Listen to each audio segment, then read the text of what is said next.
¿Listo? Perfecto. Muchas gracias, Luis.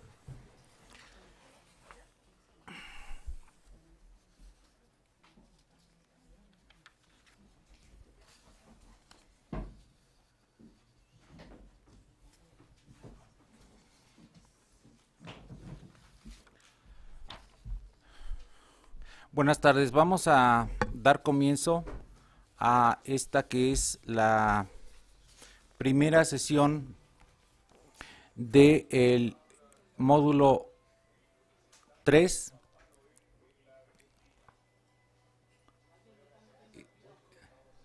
¿Alguna interferencia de Argentina? Y es de Argentina, ¿eh? Ahorita van a tocar un tango, una cosa así. Nunca había pasado, ¿verdad? Ah, con razón. Sí. Bueno, vamos a comenzar. Como les decía, es la primera sesión del módulo 3, que es acerca de la docencia. En este caso, el tema... Nos están saboteando.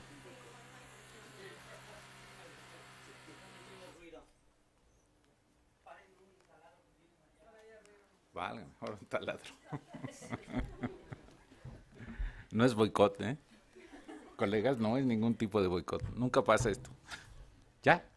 Bueno, vamos a dar comienzo entonces al módulo 3. Les decía que esta es la primera sesión del módulo correspondiente a la docencia.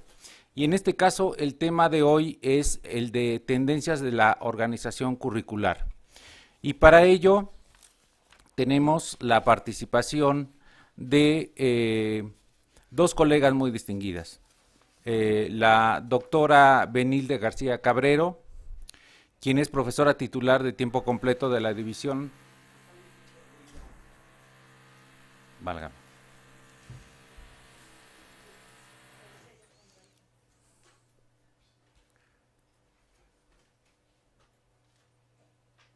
Ya. Sí, decir que estamos. Ya, ahora sí, entonces. Bueno, ahora entonces vamos a variar la presentación a ver si no hay. Damos, sí, para ver que si no es un efecto de mi estilo de presentación. Entonces, vamos a saludar primero, como personas educadas, a quienes nos acompañan a las sedes a distancia. En la Benemérita Universidad Autónoma de Puebla están nuestras colegas, la doctora Patricia Moreno Rosado y la maestra Patricia León. Después, en la Escuela Superior de Comercio y Administración del Instituto Politécnico Nacional, la coordinadora del grupo es la doctora Manuela Vadillo. En la Universidad Autónoma del Estado de México, la coordinadora del grupo que nos acompaña es la doctora Rosa María Martínez. En la Universidad Autónoma de Yucatán, la coordinadora la doctora Carmen Barrera. Y en la Facultad de Estudios Superiores Aragón, el responsable es el maestro Juan García Cortés. Y les decía que vamos a comenzar hoy con el módulo 3, que es sobre docencia, y que el tema de la sesión de hoy es tendencias de la organización curricular, y que estará a cargo de dos distinguidas colegas. Les decía, la doctora Benilde García Cabrero, que es profesora titular de tiempo completo de la División de Estudios de Posgrado de la Facultad de Psicología de esta universidad. Pertenece al Sistema Nacional de Investigadores, es representante del claustro de profesores de la Facultad de Psicología ante el Consejo Universitario de la UNAM, y también es integrante del Consejo Asesor del Sistema de Universidad Abierta y Educación a Distancia de esta Universidad Nacional, donde coordina un proyecto para la creación de un nuevo modelo educativo para este sistema. Actualmente, es que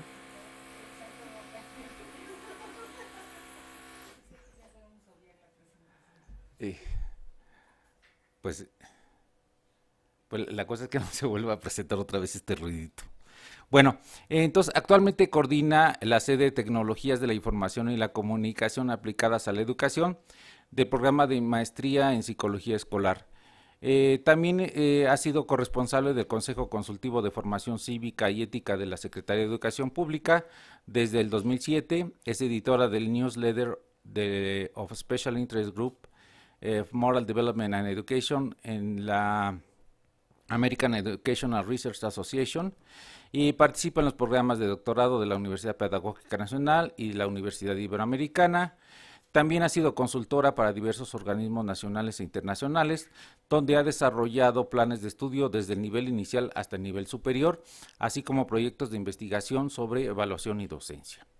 Hasta fechas recientes formó parte del Consejo Técnico del Instituto Nacional para la Evaluación de la Educación, colaborando en el área de indicadores educativos. También es miembro de la Red Iberoamericana de Investigación sobre Evaluación de la Docencia, donde ha desarrollado un modelo de evaluación de competencias docentes en colaboración con los doctores Mario Rueda, Javier Loredo y Edna Luna. Por su parte, la doctora Rosa María Torres Hernández es licenciada maestra y doctora en Pedagogía por esta Universidad Nacional. Fue coordinadora del doctorado en Educación de la Dirección de Investigación de la Universidad Pedagógica Nacional.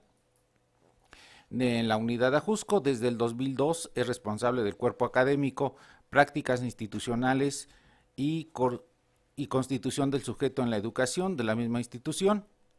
Es también integrante del Sistema Nacional de Investigadores. Es actualmente coordinadora del posgrado de la UPN. Es autora de varios artículos sobre currículum y la... Válgame. Otra vez. Lo vamos a soñar, ¿verdad? Entonces decía que es autora de varios artículos sobre currículum y teoría pedagógica de John Dewey. Es coautora del libro Conocimiento y Currículum, editado por la UAM Xochimilco en el 91, y del Estado del Conocimiento Currículum, editado por el Consejo Mexicano de Investigación Educativa. Entonces, le dejo la palabra, esperando que no haya más interferencias, a la doctora Benilde García. Bueno, muchas gracias. Buenas tardes a todos y a todas en esta sede y en las sedes remotas. Muchísimas gracias al doctor Mario Rueda por la invitación a participar y al doctor Armando Alcántara por auspiciar esta sesión.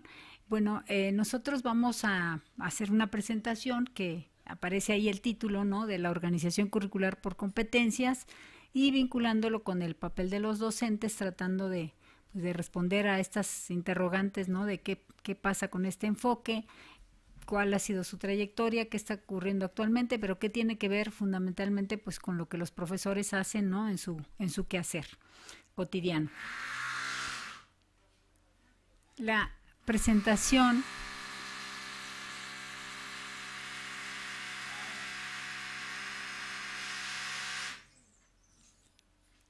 cada vez que se calle voy a aprovechar rapidito para ir avanzando antes de que llegue otra vez.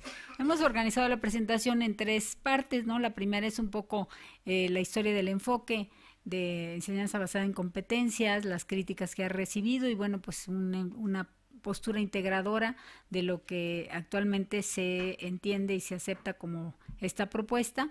Después, esta parte la voy a abordar yo. Rosa María va a hablar sobre el currículum universitario, cómo es que se ha incorporado este enfoque en diversos recintos de nivel superior y la enseñanza basada en competencias, para hacer un cierre sobre lo que es el papel del docente y cómo es que puede incorporar a su enseñanza este enfoque o a su quehacer en claustros y en diseño de programas, ¿no? Entonces, empiezo con la parte de la historia y bueno, aquí retomo un poco la propuesta o un texto de un grupo de autores belgas que escribieron en un pequeño libro del Fondo de Cultura Económica un balance, ¿no?, acerca del enfoque y pues ellos sostienen, a diferencia de lo que ha sido tal vez lo que más se ha difundido, de que el enfoque por competencias es una respuesta a la demanda, ¿no?, de los empleadores y que es una postura que finalmente trata de reducir el currículum universitario a la formación para el trabajo, ¿sí? Que esa es básicamente una de las cuestiones que se habían planteado como críticas, que es una postura reduccionista. Y sin embargo, ellos, ¿no? Y bueno, aquí en esta presentación no se hace el planteamiento, pero bueno, de hecho, Piaget, todos sus trabajos, y Brunner, también otro teórico cognitivo, hacían siempre la distinción entre lo que era la competencia y la actuación, ¿no? O sea, como que ser competente era algo mucho más amplio, y lo que uno podía en un momento mostrar en un desempeño era menor que esa competencia general que uno podría tener. Estos autores belgas fueron encargados por el ministerio de su país para hacer comprensible este enfoque que para mucha gente ha resultado muy confuso, para todos creo, entender o hacer este viraje de 180 grados respecto a ya no hablar de los objetivos, sino hablar, ¿no?, de esta cuestión de las competencias. Y bueno, pues mucho se ha hecho como una simulación, ¿no? O sea, se pone ahí las competencias, el perfil, y todo el mundo sigue haciendo lo mismo que había hecho antes, ¿no? Pero estos autores, en un intento por acercar pues este enfoque, pensando que era un enfoque positivo, pues publican este pequeño texto para que profesores de primaria y secundaria lo entiendan, y ellos dicen que antes de que existiera esta idea de la competencia vinculada al mundo laboral, ya existía la preocupación por el fracaso escolar, ¿no? Por la gran cantidad de estudiantes que no adquirían los conocimientos entendidos pues de manera amplia, ¿no?, en las escuelas, y que el enfoque viene a ser como una respuesta a tratar de centrarse como en núcleos esenciales de conocimiento o en competencias básicas, y por eso se empezó a hablar de varios tipos que, bueno, Rosa María va a abordar, ¿no?, los tipos de competencias que se empezaron a plantear, pero visto, digamos, desde una perspectiva de que este enfoque es positivo, ¿no? Los belgas lo adoptaron así, diciendo, no, pues esta es una respuesta y es buena, ¿no? Inicialmente ellos empezaron a trabajar en enseñanza primaria y el primer año de la enseñanza secundaria, pero como empezaron a aparecer el enfoque por competencias, fue como una cuestión de transversalidad, ¿no? Y básicamente en la enseñanza secundaria, como algo que se tenía que lograr a lo largo, ¿no?, de toda la formación secundaria, y que atravesaba a todas las asignaturas. En nuestro país se inició en la educación preescolar, y después en la reforma de educación secundaria, en algunas modalidades de bachillerato, por ejemplo, como el CONALEP, ¿no? Y la última que se integró a este enfoque por competencias fue la educación primaria, ¿no?, ya estableciendo una articulación entre el preescolar y la secundaria. Ahora, digamos, este enfoque planteado así como una cuestión transversal, ¿no?, logrado longitudinalmente, se criticó, ¿no? Se planteó como que realmente esta situación pues era de alguna manera compleja, o sea, cómo es que se iba logrando la competencia sin que hubiese en un momento dado cuestiones transversales o cortes transversales en cada uno de los grados, y los belgas respondieron diciendo, no, pues es que existen competencias disciplinares, ¿no?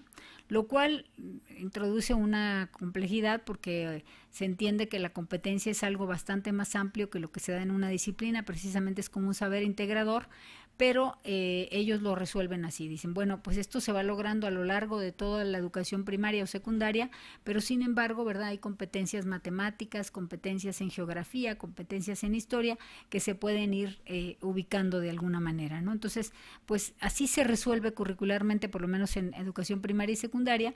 También lo vemos en México, ¿no? Entonces, México se establece un perfil de competencias complejas o para toda la vida, perfil de egreso de educación básica en términos de competencias, y esto es algo que ocurre, ¿no?, a lo largo de un ciclo de formación de 6 años en primaria, de 3 años en secundaria, etcétera, pero que también tiene una especificidad en las competencias disciplinarias, ¿no? Entonces también en México así se resuelve, hay competencias matemáticas, competencias de ciencias naturales, competencias de formación cívica y ética, ¿no?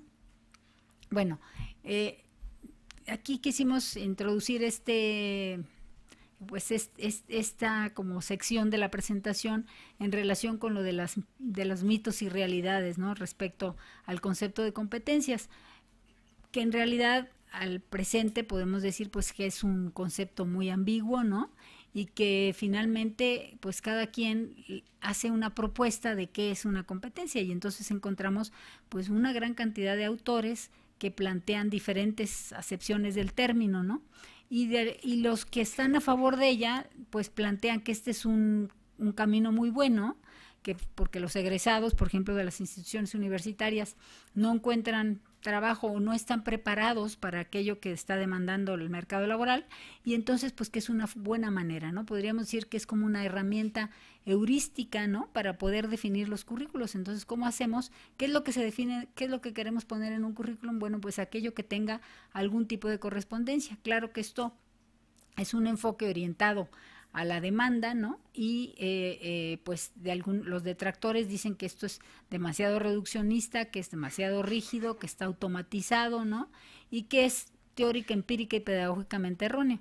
Los que la critican dicen que las competencias es un enfoque que no responde a las necesidades sociales, ¿no? Entonces, tendría que responder el currículum a estas dos cosas, ¿no? A las necesidades sociales por un lado y a las demandas del mercado laboral por el otro. Pero, sin embargo, hay un punto de encuentro porque básicamente la crítica se hace cuando se plantea esto como solamente habilidades, ¿no? Cuando solamente se plantea en términos de conductas es cuando esto se convierte en algo reduccionista. Si realmente se plantea de otra manera, entonces las críticas ya no son tan válidas, ¿no? Dentro de las principales críticas que se han hecho es que la conceptualización es algo muy confuso, ¿no? Por más esfuerzos que se hacen para definirla, pues se sigue pensando que no está muy claro, pero lo más difícil son las dificultades empíricas, ¿no? Para adoptarla, porque una vez definida la propuesta, definido el perfil de competencias, lo que le resulta al profesor muy difícil es ver por dónde va a empezar, ¿no? O sea, cómo va a trabajar las competencias. No solamente es algo que se logra al final, ¿verdad? Como uno lo pone como referentes, este es el perfil de competencias, sí, pero ¿qué hago yo, no? Para lograrlo, y cómo hago para articular, ¿no? Los diferentes tipos de conocimientos, ¿no? Los conocimientos conceptuales, procedimentales, actitudinales, para poder lograr lo que se establece. Entonces, hay dos problemas, ¿no? Bien, el problema de la definición, el problema de cómo es que se articula con todos los saberes disciplinares y cómo es que se logra finalmente, ¿no? Llegar a la competencia. Entonces, y por el otro lado, pues esto que ya decía, ¿no? Que no solamente debe responder al mercado laboral o a la demanda de los empleadores, sino también a las necesidades sociales como, bueno, la pobreza, ¿no? La exclusión o todos los problemas sociales que están actualmente. Bueno, uno de los críticos, por ejemplo, es César Coll, ¿no? Que ha planteado que si las competencias son planteadas en términos de indicadores de habilidades y comportamientos deseables, ¿no? Para cierto tipo de trabajo y solamente se trabaja con estándares de acreditación, bueno, resulta algo que es pues casi equiparable a una postura conductista de entrenamiento, ¿no? Entonces ya no estaríamos hablando de educación, sino de entrenamiento, ¿sí? Pero como respuesta a estas críticas, pues se han planteado pues enfoques mucho más integrales, vistos como una compleja combinación, ¿no? De conocimientos, destrezas, actitudes y valores, que tal vez en la definición se empiezan a aclarar, pero luego es necesario trabajar con la articulación y la puesta en práctica del enfoque. En las visiones pues que tratan de dar respuesta a estas críticas, se han adoptado posturas constructivistas en donde se ha visto que alguien que necesita desempeñarse en un mercado o en un ámbito profesional determinado, pues realmente tiene que transitar de un estado de novato o principiante a un estado de experimentado y especialista, y que realmente ese especialista es una persona competente. O sea, que tiene realmente las capacidades, las habilidades, las actitudes que le permiten, ¿no? No solamente dar estas respuestas así como habilidades o conductas o en esos términos tan restrictivos, sino que puede demostrarse ser alguien que es eficaz, ¿no? O sea, que logra las metas, pero también eficiente. O sea, alguien competente es alguien que logra hacer las cosas de una manera adecuada, pero también con la menor cantidad de tiempo y la menor cantidad de recursos, ¿no? Y que esta competencia no es algo que solamente está ligada a una habilidad o una destreza muy específica, sino que es capaz de resolver problemas que no le hayan planteado, ¿no? O sea, esa es la idea de la competencia. Va más allá de la habilidad, es digamos, un entramado complejo que permite, como bien planteaban los piagetianos, establecer la diferencia entre ser competente o demostrar una ejecución particular, ¿no? Esa ejecución particular no da cuenta de toda la competencia. La competencia es algo que se expresa, ¿no?, frente a una determinada situación, y la persona competente hace uso de todos estos recursos que tiene para poder resolver situaciones incluso inéditas, ¿no? Entonces, alguien competente pues ha sido equiparado a alguien experto en un determinado dominio, que realiza una serie de tareas, ¿no?, que hace juicios, que reflexiona, que analiza y ajusta su desempeño de acuerdo con el contexto, ¿sí? Entonces, alguien competente es alguien que responde a una demanda específica de acción e interacción del contexto y decide qué habilidades utilizar, decide qué tipo de juicios hacer, etcétera. Entonces, es equiparable, digamos, a esta idea de experto en un dominio particular. Por tanto, la competencia siempre se evidencia situacionalmente. O sea, no se puede medir toda la competencia, no se puede medir qué tan competente es alguien. Solamente se puede medir en términos de, ante una situación específica, cómo es que esa persona, ¿no?, resuelve esa situación. Y entonces, pues alguien más, ¿no?, evalúa ese nivel. Entonces, ser alguien que se desempeña con calidad, ¿no?, es pues alguien que en un momento alcanzó un determinado nivel de competencias. Entonces, es como el dominio de una práctica, ¿no?, como lo mismo que planteaba Brunner. Lo que realmente se aprende es la competencia y no las realizaciones particulares, no las conductas específicas.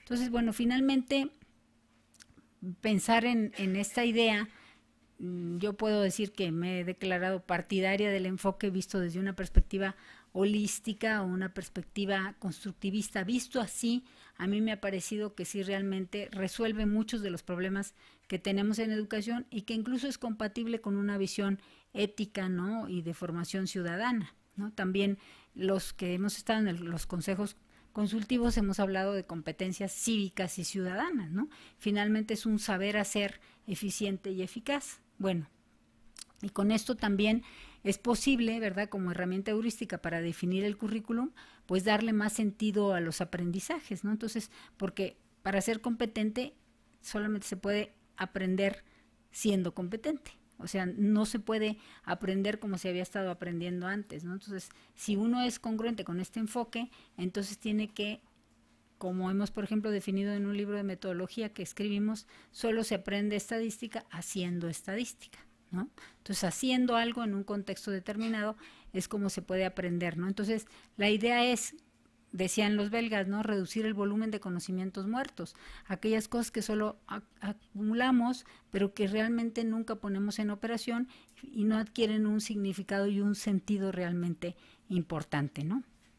Entonces, este enfoque, ¿no?, pues solamente puede ser, y esto es lo que tiene que ver con los profesores, ¿no? Si solo se va a hacer realidad algo si los profesores lo ponen en operación. Si no, pues puede quedar en el currículum, pero realmente el enfoque no es un enfoque de enseñanza por competencias. Y para eso sí se requieren muchos medios. O sea, no puede ser alguien competente si no se cuenta con los recursos suficientes para poder practicar, ¿no?, estas habilidades, conocimientos y actitudes en contextos. Por tanto, desde el currículum inicial hasta el currículum universitario, se requiere tener la capacidad de que los estudiantes practiquen en contextos. Por tanto, se necesita espacios donde las prácticas sean situadas, ¿no?, en escenarios reales, que se practiquen estas cosas al lado de alguien competente del cual se está aprendiendo, especialmente en los currículos universitarios, ¿no? Y además, bueno, que sean conscientes las autoridades del esfuerzo tremendo que les han impuesto a los maestros, y ya hemos tenido la experiencia de los maestros de primaria que han tenido dificultades enormes para hacer realidad esto.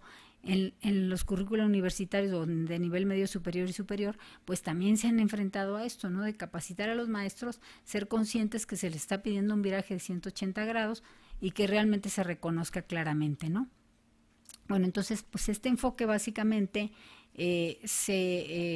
desde mi perspectiva se tendría que aprender en en relaciones, ¿no? En relaciones de alguien más competente con alguien menos competente, ¿no? Como parte de comunidades de aprendizaje, colectivos que trabajan en la solución de ciertos problemas que requieren cierto tipo de competencias, ¿no?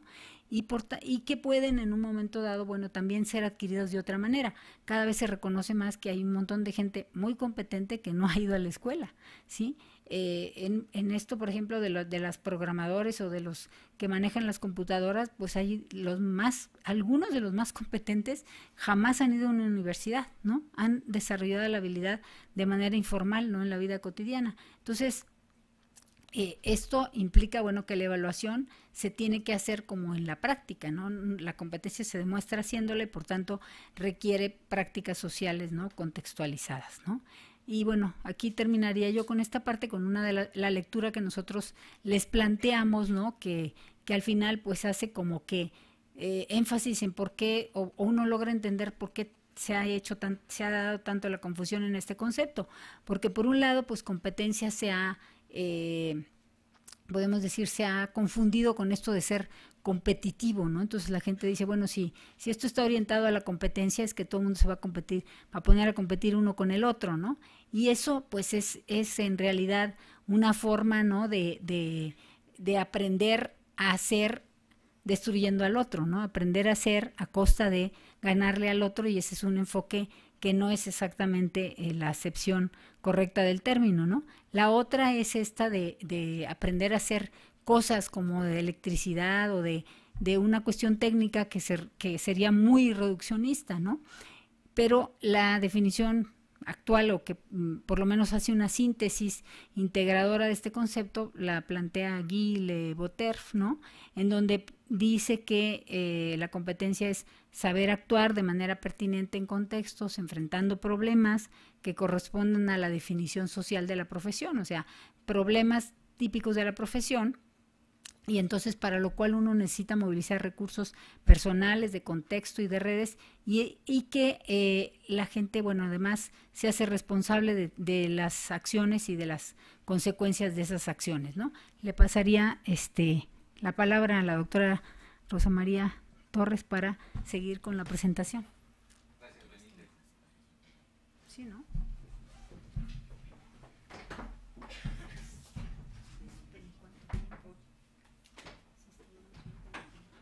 ¿Vamos bien? Ay, perdón. A ver. Bueno, primero que nada,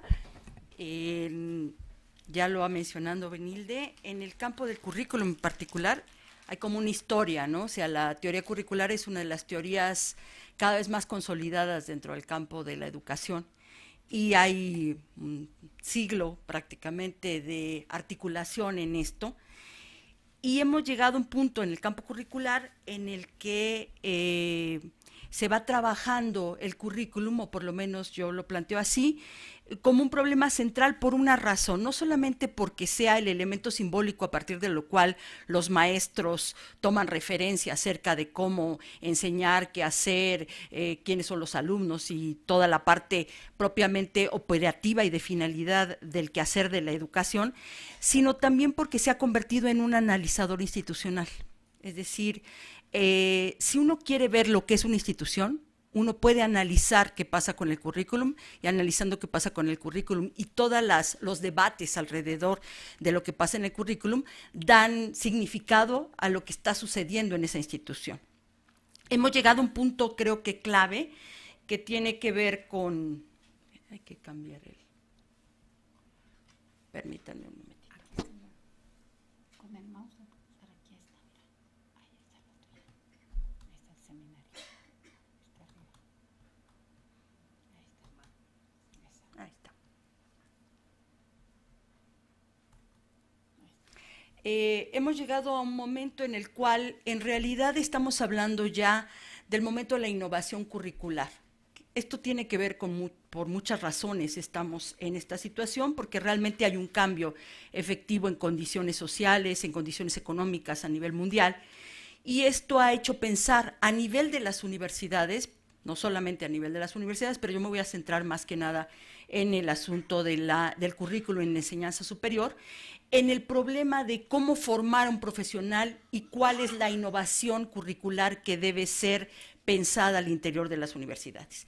Y aquí vamos a tener algunas cuestiones que creo que son claves, ¿no?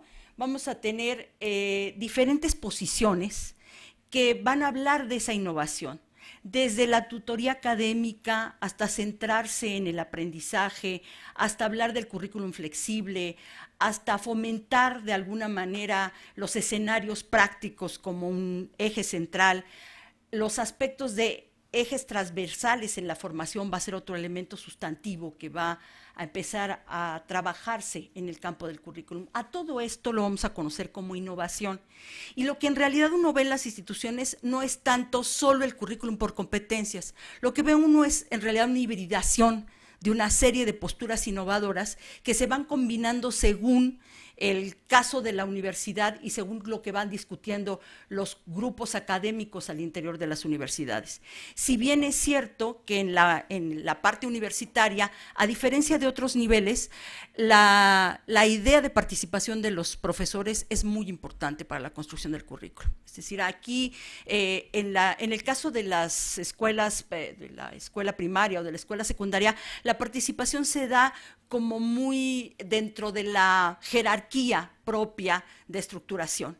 En el caso de las universidades, y sobre todo las universidades autónomas, la elaboración de los planteamientos curriculares se hacen con mucha participación de los profesores, con aquellos que quieren intervenir directamente en esa discusión. Quizás por eso también la innovación es vista como una complejidad, ¿no? O sea, que va desde muchos factores que tienen que ver con estos elementos. Lo que se está discutiendo en las universidades no es solamente un problema curricular, sino tiene que ver con la formación de los profesionales, ¿no? Es cierto que hoy se está tratando de ver cuáles son esos atributos frente a la formación profesional, en tanto que ya la formación profesional no está solamente circunscrita a la disciplina, sino que tiene que ver con un mercado versátil, con una forma diferente social de actuación de los profesionales. Incluso hay quien dice que hemos llegado al punto en el que la formación profesional es en realidad la formación de analizadores simbólicos, ¿no? No de sujetos que saben hacer algo, sino de sujetos que saben leer de una determinada manera el mundo y que son competentes para entrar en ese diálogo con ese mundo y accionan sobre ese mundo. Y estas maneras, estos lugares de acción que les permiten intencionalmente actuar como sujetos de cambio para las sociedades y como sujetos de reflexión para las sociedades. El currículum entonces está planteado para la formación profesional con unas grandes finalidades, ¿no? Que no quiere decir que se adopten todas, ni quiere decir que todas sean después sostenidas de la misma manera en las universidades. Evidentemente tiene que ver hoy con la formación integral, tiene que también empezar a verse como especies de paquetes de asignaturas más que como una gran cantidad de asignaturas, disciplina por disciplina, sino como paquetes que van tomando los estudiantes y que incluso permiten que los estudiantes se muevan de un lugar a otro. Hay grandes rutas en la formación, pero en muchas de las universidades a nivel mundial los trayectos de los estudiantes son diversos. Hay unas rutas comunes, pero los trayectos son diversificados. Y esto ha hecho interesante el trabajo de la formación de profesionales. También se está innovando en los métodos de evaluación, o sea, esto ha pegado mucho en el asunto de pensar cómo se están formando a los profesionales. La evaluación ha cubierto un punto central en el campo de la formación de los profesionales que hace que se piense también cómo se están formando esos profesionales y por qué. Y también es importante la orientación en términos de competencias generales, específicas y transversales, que ha sido una de las tendencias claves en el mundo y en México también ha tenido su repercusión como una de las maneras de organizar el currículo. Solamente señalo aquí algunas de las universidades en las cuales se estableció el currículum por competencia, sobre todo en principios de este siglo XXI, ha sido muy fuerte este trabajo, ¿no?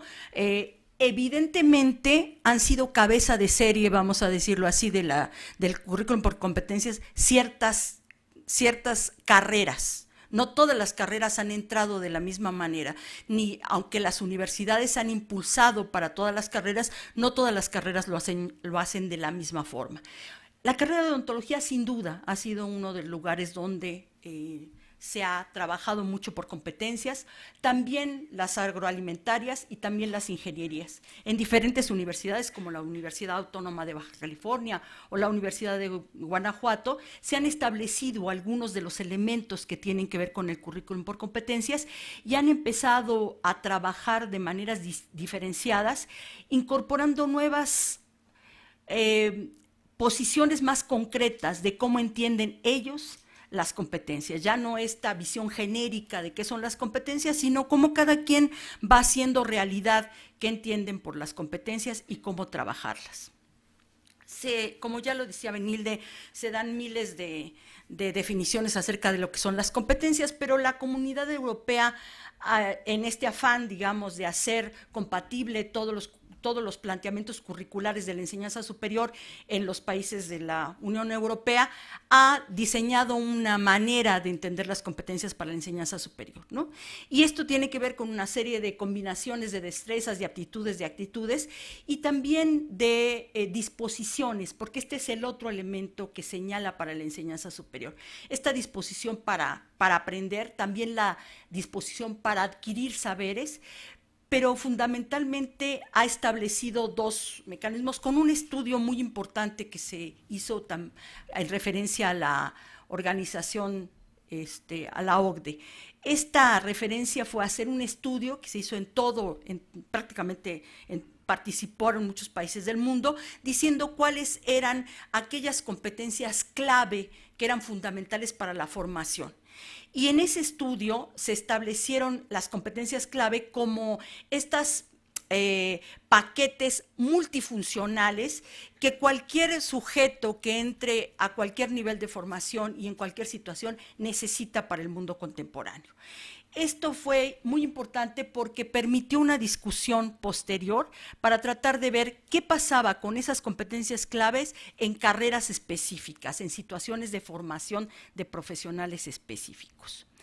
Las competencias entonces plantearon una idea de movilización y aplicación de saberes que pueden ser de diferente naturaleza, es decir, va a aparecer también esta idea de saber más que la idea de contenido y conocimiento, es un saber también sobre ese mismo conocimiento, sobre esa habilidad, sobre esos valores, sobre esas actitudes, y esto empezará a circular como una cosa importante y como un debate que los maestros también empiezan a hacer para su propia docencia.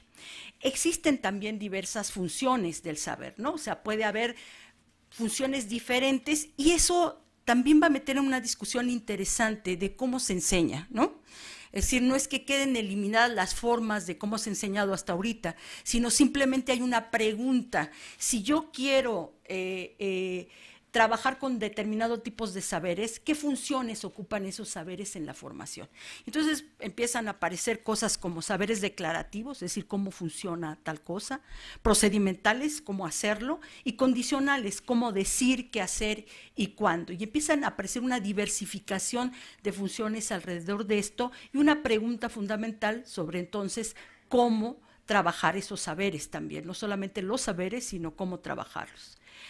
Evidentemente en el campo de la educación superior aparecen dos grandes pilares del asunto del currículum por competencias. Uno que tiene que ver con la organización social del conocimiento, es decir, esta distribución, esta pirámide que hace que hoy la ciencia y la tecnología estén en la cúspide y en la base, en la parte más baja empiezan a aparecer situaciones como las artes o la educación física, ¿no? Y esta distribución social es muy importante para entender por qué o cómo aparecen los saberes y qué tipo de saberes se incorporan a las formaciones. Pero por otra parte está el otro pilar, que es la organización social del trabajo.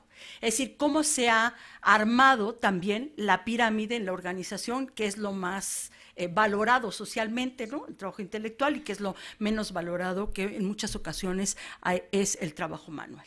Esta idea de saberes y experiencias que tiene que ver también con la organización social del trabajo alimentan una idea de competencia que tiene que ver con habilidades, actitudes y conocimientos. También hay mucho esta discusión de que si lo que se quiere desaparecer son los conocimientos y que ya no van a tener la misma importancia. En realidad esto nunca fue planteado así. Uno puede discutir muchas cosas sobre las competencias, pero lo que no puede hacer es decir que dice lo que no dice, y en realidad nunca ha planteado semejante cosa. Siempre el conocimiento ha quedado como una parte sustantiva para poder ser competente en alguna situación. El énfasis de las competencias es importante porque lo que en realidad está planteando las competencias, ¿para qué es útil en el campo del currículum? Dejando de un lado qué tan útil es, y que creo que eso es una discusión que sí habrá que hacer en un momento determinado, sino en este momento simplemente entendiendo de qué se trata esto. Bueno, porque se deja, para las competencias queda atrás esta idea de factor causal para armar una idea de sistema más integrado. El propio currículum trata de plantearse como un sistema integrado y no como un sistema simplemente de partes en yuxtaposición, sino que está trabajado integralmente tratando de que haya elementos de relación clave en todo el currículum. También es cierto que es un constructo, dicen algunos, útil, porque va desarrollando un campo en la educación que hace pensar también por qué formar así y no de otra manera. Más allá de las críticas al asunto de las competencias, yo creo que sí nos ha hecho pensar en qué estamos haciendo con la formación profesional, por ejemplo, ¿no? Este punto sí vale la pena como destacar que nos mete en una discusión de si lo que distribuimos somos saberes, si lo que distribuimos son habilidades, si cómo hay que hacerlo, si de qué manera, si cambió el mundo y hay que enseñar de otra manera. Creo que ese es un asunto central. También nos plantea la necesidad de vincularnos con contextos de aprendizaje que ya no son solo los escolares. Ese es el otro punto central, ¿no? O sea, es decir, contextos cognitivos en situación que ya no es solamente la escuela o el aula o el salón de clases. O sea, asumir que la escuela tiene ya un cierto límite con respecto a este proceso de formación y que se requieren amplios contextos armados diferentes que puedan hacer del que se está formando un profesional en este sentido de lector simbólico.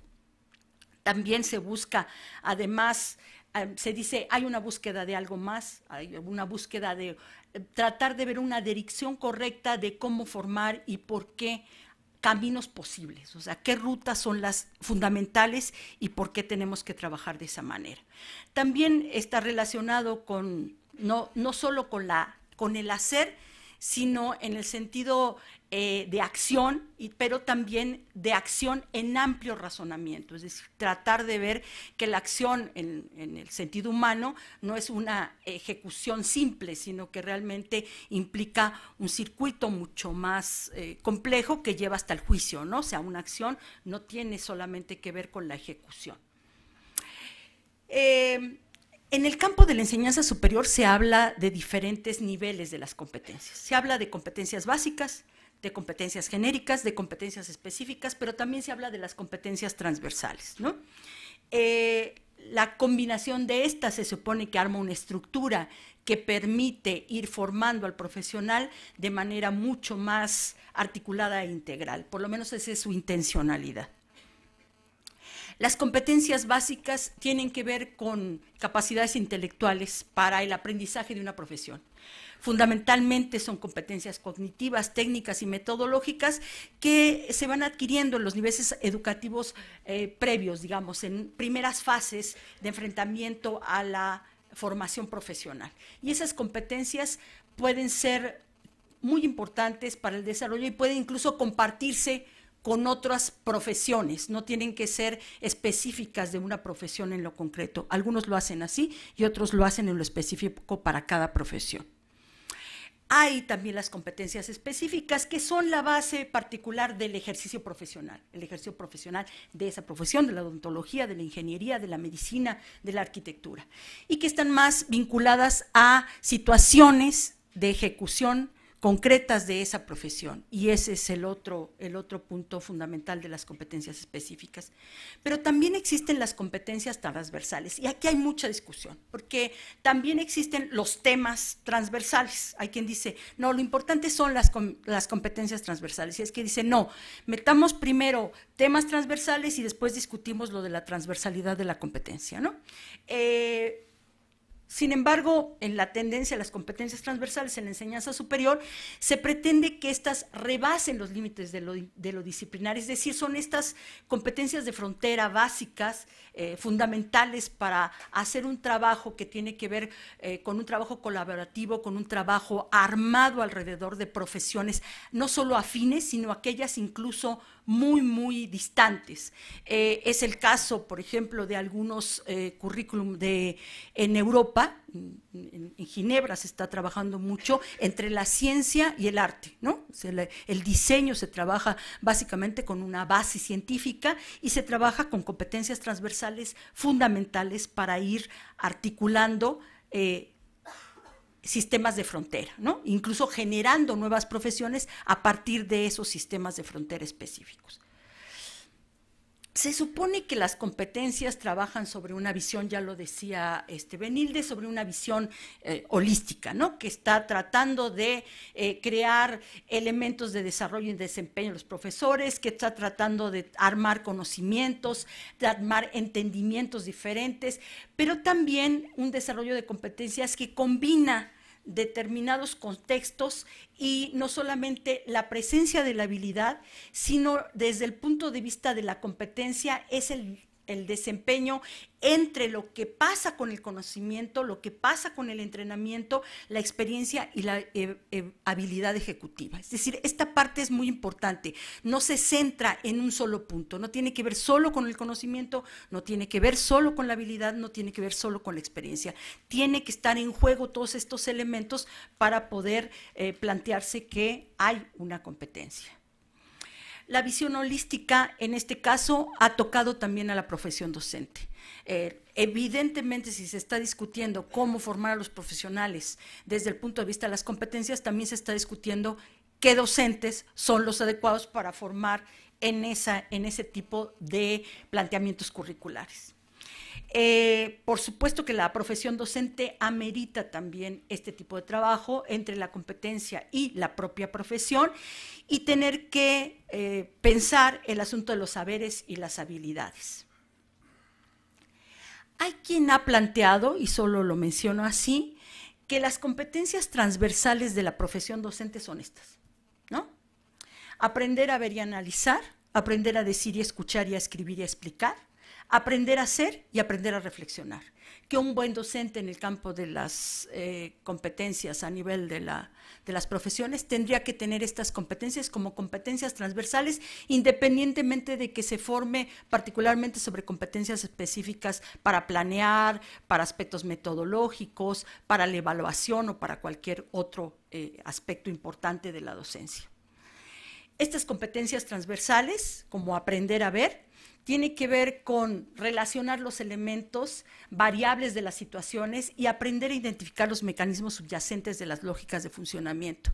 Se dice que un docente hábil en esto podría identificar problemáticas en la formación de unos alumnos, de un grupo de alumnos o de un alumno en momentos determinados y que no tendría que ver solamente con saber evaluar o con saber planificar o con saber diseñar una buena clase, sino que tendría que ver con todo esto, pero con una competencia fundamental que es esto de aprender a ver y analizar situaciones específicas. Aprender a decir y a escuchar y a escribir, esto es una cosa bien interesante. Yo no lo he visto en el caso de la enseñanza superior porque no he tenido oportunidad de trabajar con directivos de enseñanza superior, pero sí lo he visto en caso de directivos de secundaria. Una de las cosas que es interesantísimo es que ellos han sido maestros y pasan a ser directivos. Y una de las competencias que uno ve que no tienen desarrolladas claramente y que aparece como una deficiencia administrativa es que no pueden interaccionar con elementos de análisis y comunicación precisa con códigos, por ejemplo, de la escritura, ¿no? Entonces, hacen muchos esfuerzos para hacer un informe, para establecer cierto tipo de cosas, para comunicarse incluso con los propios docentes, porque no han desarrollado realmente esta competencia específica que tiene que ver con un trabajo de aprender a decir, a escuchar y a escribir y a explicar. Este asunto parece cualquier cosa, pero específicamente en el caso de los directivos hace una mella impresionante para su desarrollo cotidiano. Aprender a hacer, ¿no? Entrar en interacción y construir, ¿no?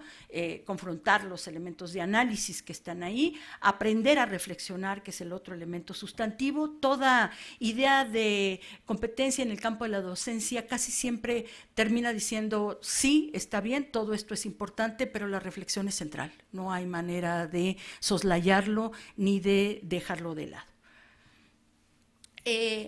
Algunos han señalado que hay algunas competencias genéricas en la enseñanza superior que pueden ya ser visualizadas y algunas específicas. Aquí están algunas, no quiere decir que sean esas, quiere decir que eso es lo que algunos han estudiado al respecto y han dicho que estas podrían ser, ¿no? Por ejemplo, planificar el proceso de enseñanza es una competencia importante, seleccionar y preparar los contenidos, ofrecer información y explicación comprensible y bien organizada, manejo de las nuevas tecnologías, que parece ser sí un elemento importante, diseñar metodologías y organizar las actividades, comunicarse y relacionarse con los alumnos, poder armar tutorías, o sea, tener la competencia de la tutoría parece ser muy importante en este momento. Evaluar es otro asunto que habrá que verlo en su definición más específica. Reflexionar e investigar sobre la enseñanza, o sea, no solamente enseñar, sino poder pensar esa acción en situación que le permita comprender qué es lo que está pasando en ese proceso e identificarse con la institución y trabajar en equipo. Me parece que el trabajo colaborativo también está siendo un elemento central en un enfoque como este. Algunos de los retos que enfrentan los docentes con estas innovaciones, ya no digamos con las competencias, en general con todas las innovaciones que vimos, ¿no? El currículum flexible, la integración de las tecnologías, todo este asunto. Bueno, en el plano institucional, las universidades enfrentan algunos problemas. Uno es la formación docente. O sea, cómo formar a los docentes en competencias, con programas por competencias, que a su vez atiendan de determinada manera y que esté vinculado totalmente al plan de estudios. Esto ya era un reto desde antes que aparecían las competencias y lo sigue siendo. No, las competencias no han venido a librar ese reto necesariamente. La otra es el asunto de la infraestructura. En efecto, toda innovación, todo cambio implica ciertos efectos sobre la infraestructura y se necesitan otro tipo de espacios, otro tipo de relaciones, otro tipo de incluso instrumentos, herramientas. Los cambios de la normatividad. Las universidades en general, sobre todo, tienen normatividades que estaban pensados para las facultades, para la articulación de currículos por disciplinas, con materias, asignaturas, una gran cantidad de asignaturas, y hoy hay que pensar de otra manera y hay que pensar el cambio en normatividad que eso implica, porque eso también tiene repercusiones en este sentido. Hay que hacer modificaciones en las condiciones laborales, que eso también tiene digamos, una repercusión en la institución. También modificaciones en las organizaciones, porque si se supone que el trabajo es más colaborativo y hay una serie de distribuciones, vamos a decirlo así, incluso como del poder inherente al juego del saber y al juego de la distribución, pues entonces empieza también a ser importante los mecanismos de organización. Las condiciones para el trabajo colegiado también son importantes, hay como una serie de prefiguraciones acerca del trabajo docente como trabajo individualizado y ahora tenemos un gran fomento al trabajo colegiado y no se dan a veces esas condiciones para hacer este tipo de trabajo. La transformación de las prácticas sociales y educativas, porque el otro punto es, en todo esto se supone, y Benilde lo ha dicho para el caso de la educación cívica y ética, ¿no? O sea, de lo que está de base también es la formación de un ciudadano, y por lo tanto el respeto y una serie de cosas, una serie de condiciones que no tienen que ver solamente con las prácticas educativas, sino también tienen que ver con las prácticas sociales, ¿no? No a la discriminación, en fin, una serie de cosas que pasan cotidianamente en las instituciones. En el plano personal, este tipo de planteamientos innovadores tienen algunos retos, ¿no? Bueno, primero pone en cuestionamiento las concepciones didácticas de los profesores, que además son prácticas añejas que uno cree que le han funcionado y que en efecto le han funcionado, o sea, pero bueno, el paso del tiempo también tiene un efecto sobre nosotros y va cambiando la vida, ¿no? Considerar sus procesos volitivos y motivacionales, es decir, ¿por qué yo estoy en la docencia y cuál era mi sentido de ser en formar a un profesional? Y pensar también sus creencias y sus actitudes. Este es el planteamiento de reto que tiene este tipo de trabajo. ¿Quieres que te ponga el...?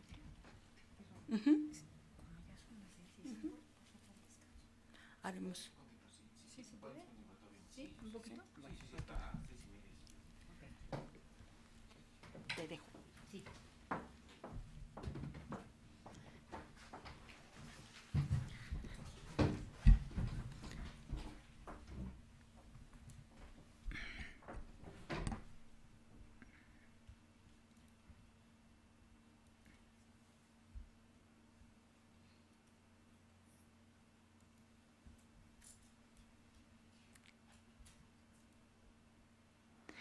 Bueno, esto último ya que tocó Rosa María, ¿no? En relación a que cuando uno dice, bueno, innovación, ¿no? Curricular, si estamos acostumbrados a la formación que teníamos, digamos, desde la primaria hasta la educación superior por disciplinas, ¿no? Y a llevar geografía, historia, etcétera, y ahora se nos están planteando innovaciones educativas como por ejemplo la incorporación de las tecnologías, ¿no? Eso cambia el rol del docente, cambia la forma incluso de los materiales educativos, ¿no?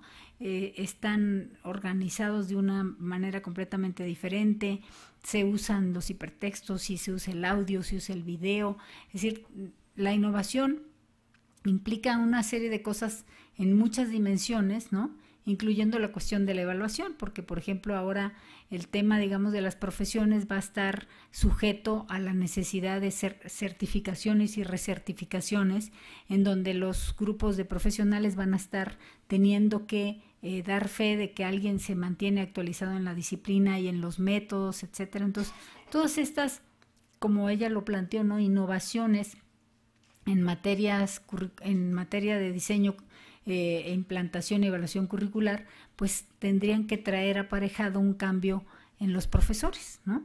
Entonces, si es una de las cuestiones que se discutían mucho en la reforma, bueno, si los currículos son por competencias, pues qué competencias necesitan los profesores para enseñar por competencias, ¿no?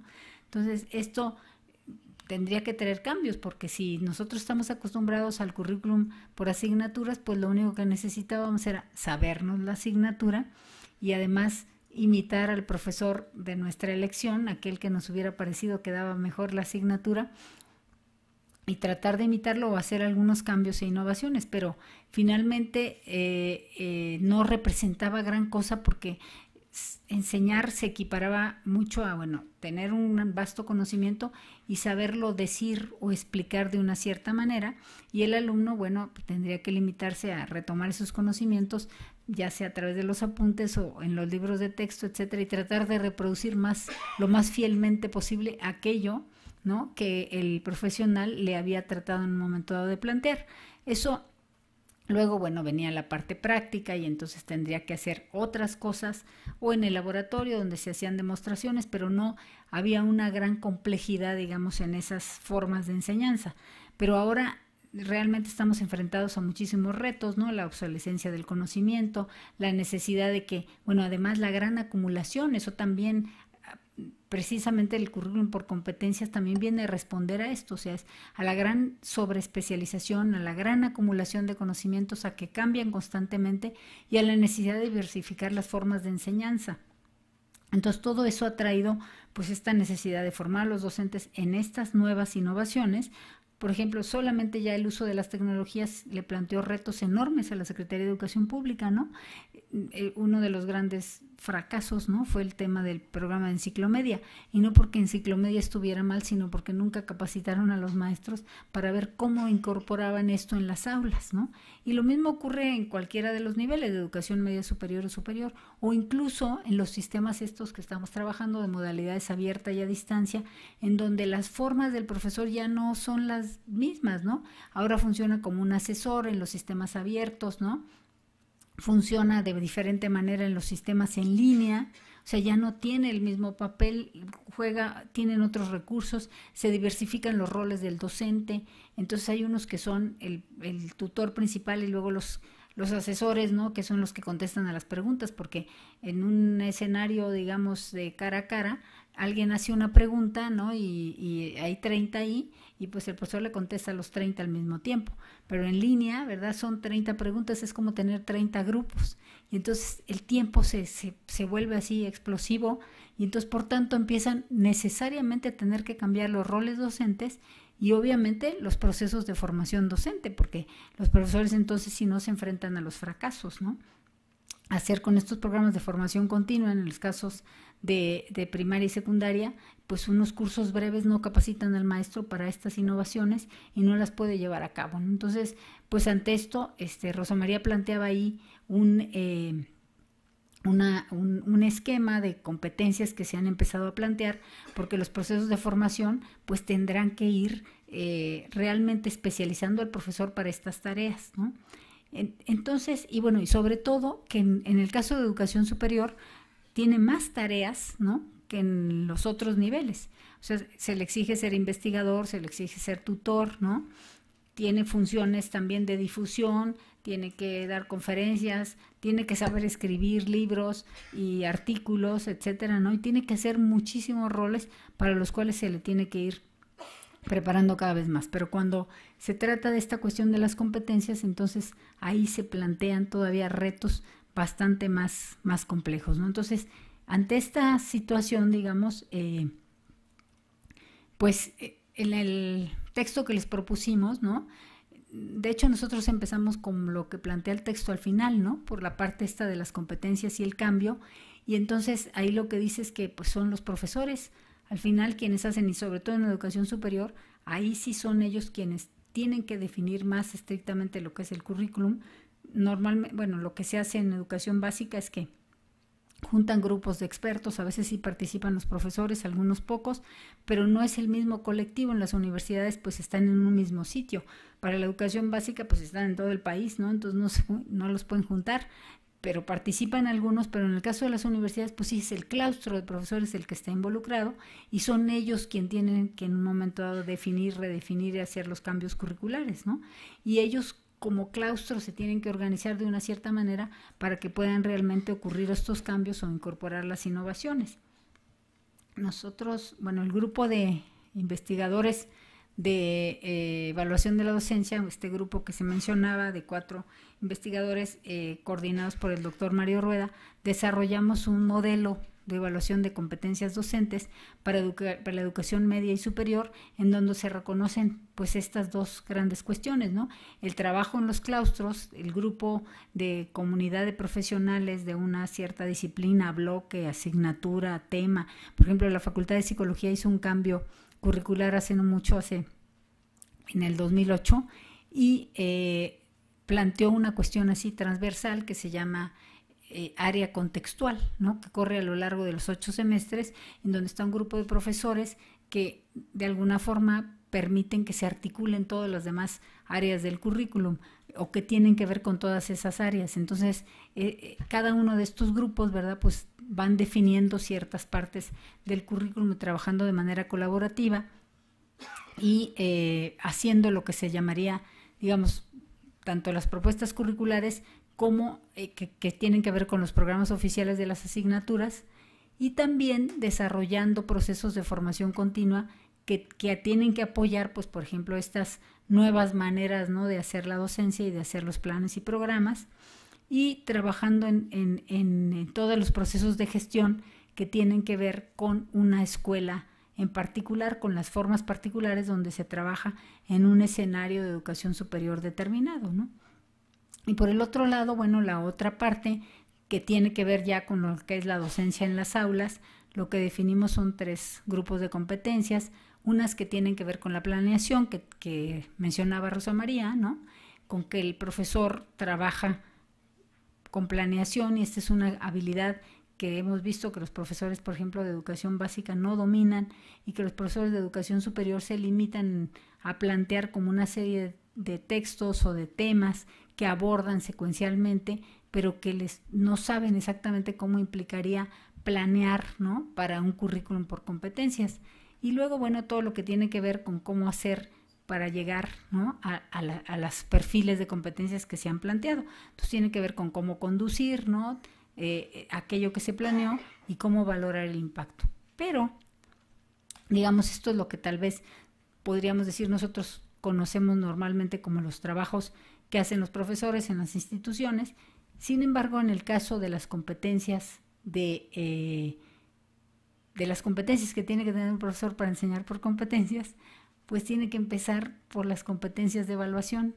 ¿Por qué? Porque tiene que definir a dónde quiere llegar, ¿no? ¿Qué competencias finales quiere lograr? Normalmente lo que hacemos es que planeamos con base en un libro de texto, con base en una serie de temas, luego diseñamos actividades para llevarlas a cabo y luego se nos complica la cosa de decir, ahora cómo lo evalúo, ¿sí? Y acá es al revés, ¿no? Y además lo hacemos pues de una manera bastante intuitiva, arbitraria, 50% para el reporte, 50% para las actividades o las tareas, o 20% para una investigación documental, o 10% para la asistencia, y cada quien pone los criterios que se le ocurren, ¿no? Y así define. O tal vez la institución ya está muy pautada y establece ciertas cosas y uno se ajusta, pero en realidad eso es algo que se hace como que al final, ¿no? En un enfoque por competencias, y si uno lo adopta verdaderamente, tendría que empezar al revés. Tendría que decir qué tiene que saber y saber hacer el alumno, ¿no? Que cursa este bloque, este módulo o esta asignatura. O sea, ¿qué le voy a enseñar a hacer? Y por ponerles un ejemplo, en un grupo de profesores que trabajamos con los temas de metodología y estadística, dijimos, ¿qué es lo que los alumnos tienen que saber? Pues tienen que saber planear una investigación, ¿sí? Y eso significa, y así como las muñequitas rusas, ¿no? Aquí está la muñequita y todas las que están adentro es.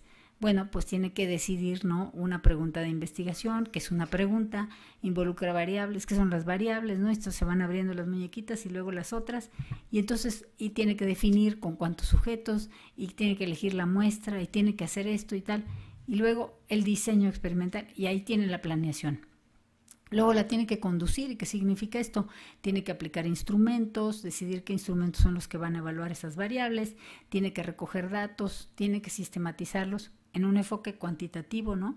Codificarlos, hacer una base de datos, aplicar la prueba estadística que corresponde, y luego tiene que elaborar un reporte de resultados dependiendo de qué es para qué es, ¿no? Si es que lo que va a hacer es un reporte inextenso o va a ser un artículo y tal. Entonces, 3 competencias, ¿sí? La de planear una investigación, la de conducir y recoger los datos, y la de elaborar el reporte. Y entonces, ¿qué voy a evaluar en cada una de estas 3? Y sobre esa base decido qué le voy a enseñar. Y hablando de conocimientos muertos, lo que hicimos fue que redujimos así los grandes textos de 300 páginas o 500 a 150.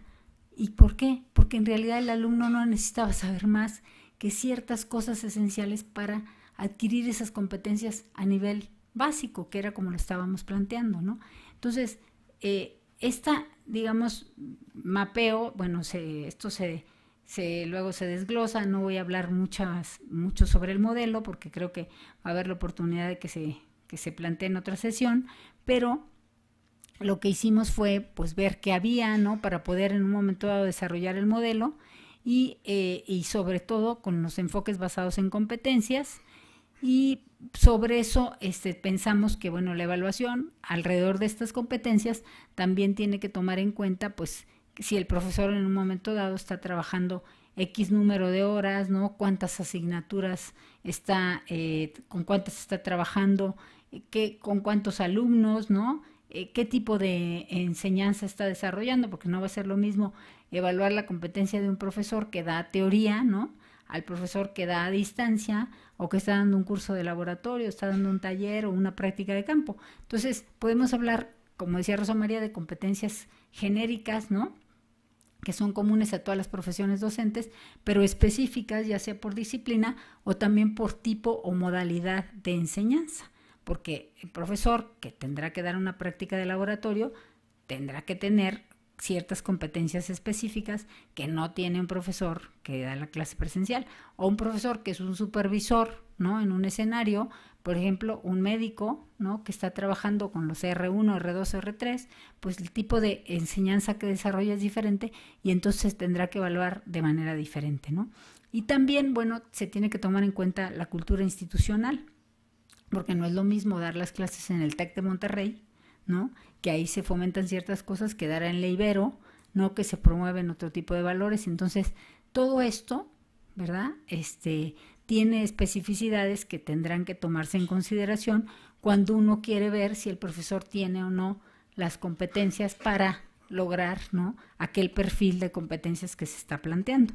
Entonces, las dos cosas tienen que ir juntas, ¿no? Entonces, ¿qué hacen los profesores enfrentados a una situación en la cual tienen que responder a innovaciones como las que se han planteado, como es esto de las competencias?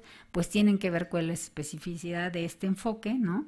Y por supuesto que tienen que haber procesos de formación que los hagan competentes para abordar estos nuevos retos, ¿sí?, que se le están planteando, porque no basta con que estas innovaciones aparezcan muy bien escritas ahí en el papel, pero que realmente no se sepa cómo se pueden llevar a cabo y qué procesos de formación se necesitan para que poco a poco el profesor se apropie de la innovación en el contexto particular donde la está desarrollando, ¿sí?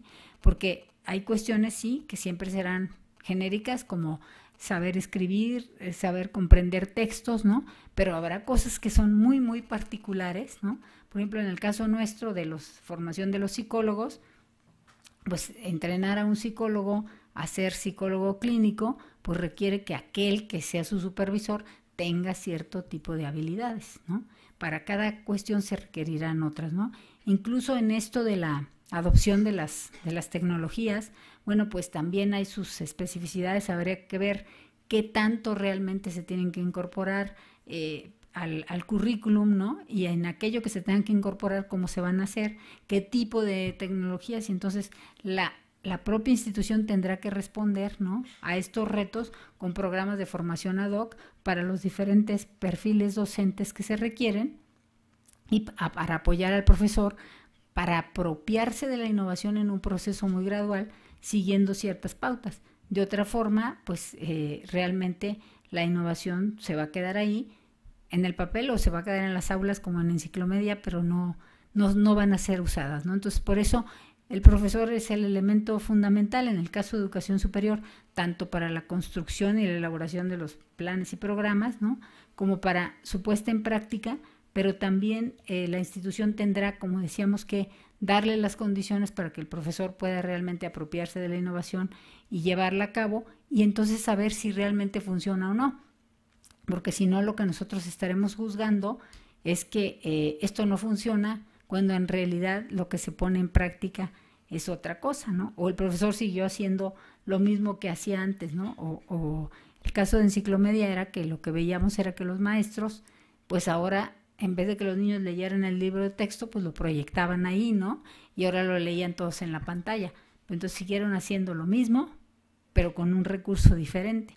Entonces, pues es importante saber en qué consiste la innovación, en qué consiste estas innovaciones de centrado en el alumno, de la tecnología, de las competencias, o sea, ¿qué significa eso? ¿Y qué significa para el profesor? ¿Y qué significa para la institución? Y para los programas de formación docente. Pues hasta aquí lo dejaríamos. Muchas gracias a Benilde, a Rosa María. Indudablemente ha sido una sesión muy interesante en lo que nos han dicho hasta ahora en cuanto a lo que son ahora estas tendencias de la evaluación curricular, ¿no? Seguramente habrán visto cómo pasamos de lo que fue en la mañana de estar analizando los movimientos estudiantiles a ahora lo que está pasando, lo que pasa en las instituciones y en los salones de clase, cómo pues nos están dando elementos para analizar la docencia, para analizar cómo es que se construyen los currícula, cómo es esta cuestión que ha sido muchas veces motivo de debate, pero no siempre bien informado, que es este asunto de analizar los currícula por competencias, ¿no? Y creo que estos elementos que nos han dado Benilde y Rosa María, pues son muy importantes para conocer pues más a fondo y más con más precisión en qué consisten estos currícula por competencias, pero también nos han dicho de aspectos que tienen que ver mucho con el asunto, como señalaron al principio, de lo que es el fracaso escolar, de las nuevas maneras en que se promueve o se debe de promover el aprendizaje, más ahora ante las nuevas realidades, y cómo los profesores, profesoras, pues tienen que enfrentar esta situación de cómo transmitir esos saberes, esos conocimientos, esas habilidades, esas competencias ante pues los nuevos desafíos, lo que es la utilización de los medios de comunicación, las nuevas tecnologías de la información y la comunicación, y entonces toda esta situación problemática que, bueno, pues la educación mexicana pues la está viviendo de distintas maneras, ¿no? Entonces, bueno, vamos a hacer un receso para que ustedes tengan tiempo de despejarse y, bueno, ir pues planteando sus preguntas, ¿verdad?